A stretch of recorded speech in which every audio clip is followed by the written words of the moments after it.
America loves nachos, and duh, they're delicious. You can find nachos at thousands of bars and restaurants and at every Major League Baseball and NFL stadium in the country. But they also tell a great story about the relationship between the US and Mexico. So we came here to El Cholo to find out more.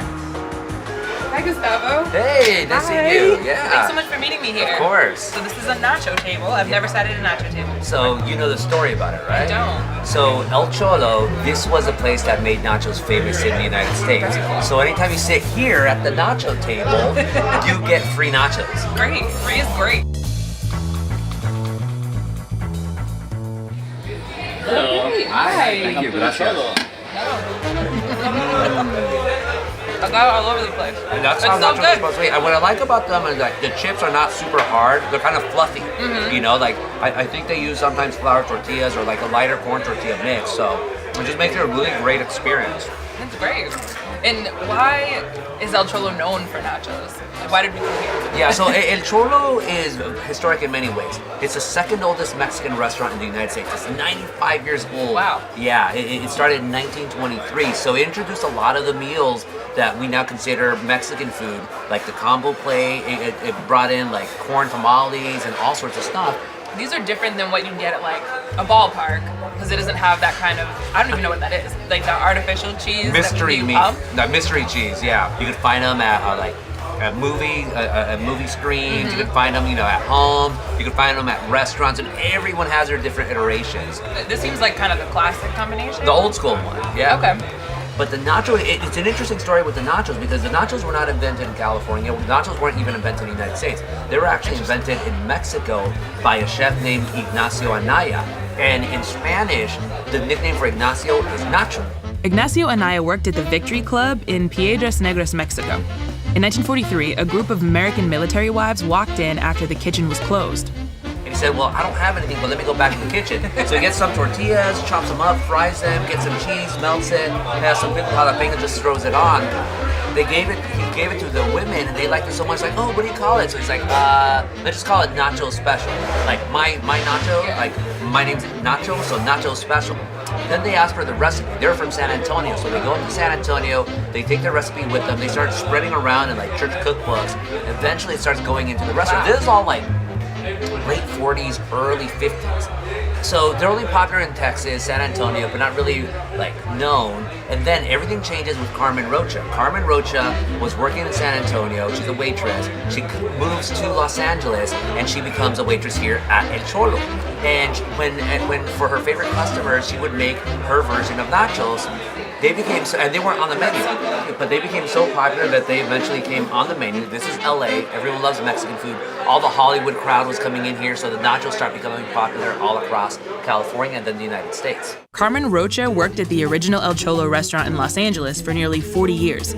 She died at age 77 in 2008, but her legacy lives on all over the restaurant. When Carmen Rocha passed away, in the LA Times obituary, they actually interviewed Jack Nicholson. Wow. And he said she was amazing, like a neighborhood institution. So it's a real deal here. But then we all know about the movie theater, The ballpark baseball, nachos. Yeah, ooey gooey cheese, and that's like the same type of cheese in all these places. So where did that come from? And the ballpark nachos were created by a man named Frank Liberto. Okay. And weird pop music trivia, he was a cousin of the first wife of Johnny Cash.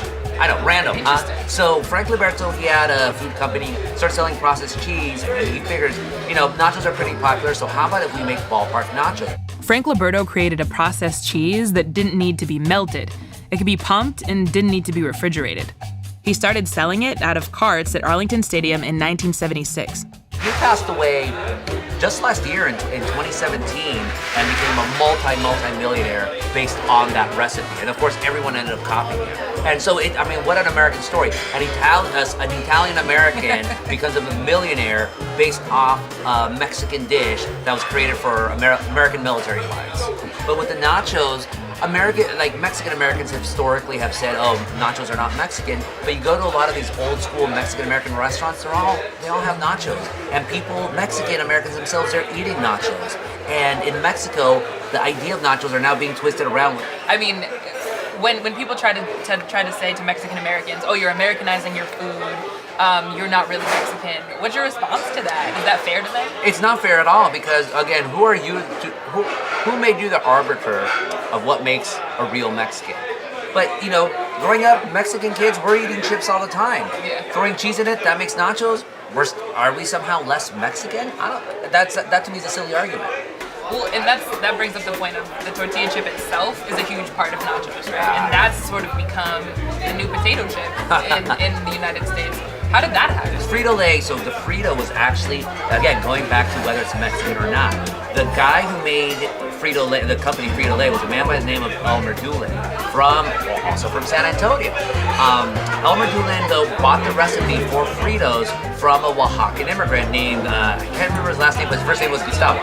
Gustavo Alguin made his version of corn chips in San Antonio, but in 1932, he sold his recipe to Charles Elmer Doolin, the eventual founder of the Frito Company. So it was a Mexican recipe that a white man bought and then started throwing out to like white folks across the country. But it's easy for people to say, oh, that's not real Mexican food. It's like assimilated Mexican. It's one of the pioneers of Chicano studies. He had this concept that he called Greater Mexico. In other words, that Mexico does not stop on the U.S.-Mexico border.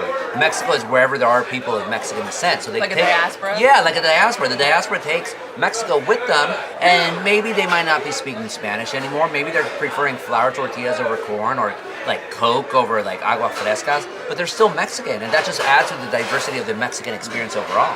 To bring it back a little bit, so when Ignacio created this was at a time when theoretically it was a lot easier to go from over the border. So, you know, these American women were living in San Antonio or near San Antonio. And they were military wives. Exactly. They were able to go to his restaurant probably fairly easy, have this meal very late, kind of like your mom when you're hungry at night throwing stuff together and you make something for them.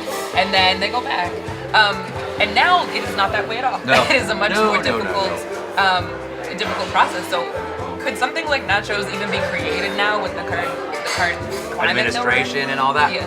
It's a goddamn shame because, I mean, that was back in the days. Going across the border was like nothing. When my great-grandpa and my grandpa first came to the United States in 1918, all they had to do was pay a penny for their passport and they were let in. Wow. It's absolutely insane. And the sad thing is right now, I mean, just Mexico in general, but in Tijuana, there's an exploding food scene. There's craft beers, craft wines, all this like high-end Mexican food that is perfect for Americans, and most Americans are not trying it because they believe the rhetoric coming out of the White House that Mexico's a dangerous country and, you know, you shouldn't go there. And they're, you know, and even if they went over there, they think they don't know what to do. And that's the thing. Mexican people, we're very hospitable people. I know it's a stereotype, but it's absolutely true, especially when it comes to food. We want to share our food with the world.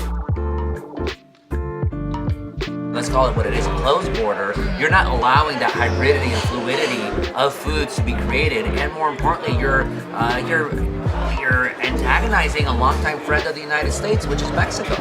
Yeah, I mean, that also sort of brings back to the point of Mexican food has really influenced American food in so many ways, especially if you look at something like nachos, where that is literally everywhere, in every major city in America, probably every city. And people don't necessarily have the same appreciation for Mexican people.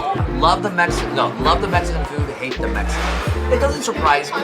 I still say that that's actually an improvement, because if you really truly hate a society, you will eradicate everything. Look at what happened with Native Americans. We never embraced Native American cuisine. We considered them subhuman. At one point, Americans really considered Mexicans to be subhuman. Now they just hate them. But the food, it's a big step in the right direction, that if you're eating the food and you're enjoying the food, and look at the younger generation. Younger generation is more tolerant than ever before. Younger generation is also eating more Mexican food than ever before. Great, so thank you so much for coming here and teaching me about nachos. Yeah. And now I think we should eat all of them. We gotta and grub. We can take a nap after. Let's eat. You gotta get the sour cream in there. It's good, okay. I like the little sauce on it, like nice and fresh. It's really satisfying. It's making me happy.